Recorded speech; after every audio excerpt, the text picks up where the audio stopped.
Let's talk about partitions. Why partition and what is a partition? Well, first off, a partition is when you segment, you logically segment your disk into multiple areas, or you carve up your disk logically. Now, why would you ever want to do that? Well, it gives you some added flexibility. For example, you could dual boot your system. You could have Linux on one partition, you could have Windows on another partition. Scalability, it allows you to, if you break up your disk into multiple partitions, you could easily grow or shrink that partition based on the needs of your organization. Ease of administration, it becomes easier to maybe perform an upgrade without overwriting your data files. Have you ever reinstalled an operating system and it wipes out everything you have on that machine?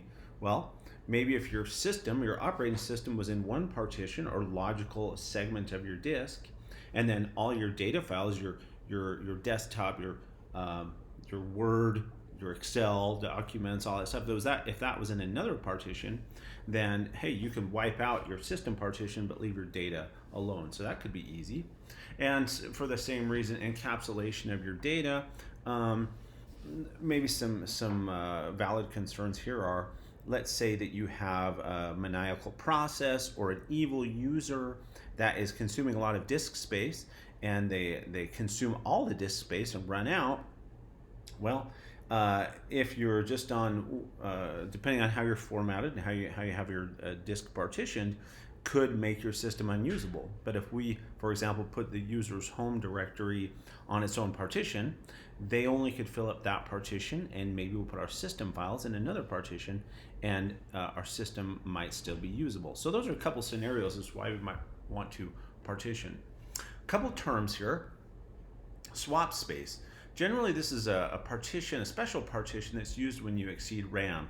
There's a lot to this, but essentially your RAM is finite. Now, yes, today RAM is fairly large. You can get a machine with 16 gig, 32 gigs of RAM, no big deal. And exhausting that much RAM probably doesn't happen too often. But in the early days of computing, when you were down to 1 gig of RAM, or some smaller amounts of RAM like that, every time you load a program, it loads memory and instructions into RAM, and the more programs you open, the more RAM is consumed. Eventually, RAM would be exhausted, and instead of just crashing that program, swap space was used to take some of those instruction sets and move them off to a special partition. While, let's say, for example, you're working in Firefox, and you decide you need to open Excel or something like that. And Excel pushes the amount of, overwhelms the amount of RAM that Firefox was currently using. Well, Firefox is now in the background. Background process will send that instruction set to swap space for now. Anyway, swaps back and forth to make more efficient use of RAM. Mount is the action of making a partition available to the kernel. A mount point is the directory where the new file system is mounted. We'll do some of these in the demo that we do here in a minute. Partitioning can be done during the initial system installation or later if you have free space. And even if you don't have free space, there are ways to shrink and grow partitions to give yourself free space, but that's beyond the scope of this class.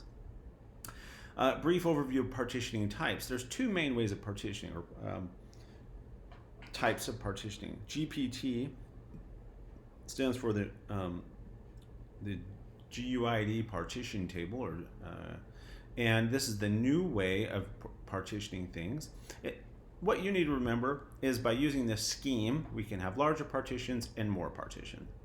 The MBR, or master boot record, is the old way of partitioning, but you still see it a lot. It's basically, it constrains you on the number of partitions and the size of partitions. And for this, essentially, you're given, you can carve up your disk into 4 main partitions, or they call them primary partitions. A later revision of the standard said that you can have 3 primary partitions, and the 4th partition could then be made an extended partition, and inside of that extended partition you can make a bunch of logical partitions, which you may get to experience at some point in your coursework, but not necessarily this course. Device naming. As you create a partition, it's important to know what it will show up as. So basically, if you have multiple hard drives in your computer, we need a way of telling the kernel which hard drive that your data is going to be on.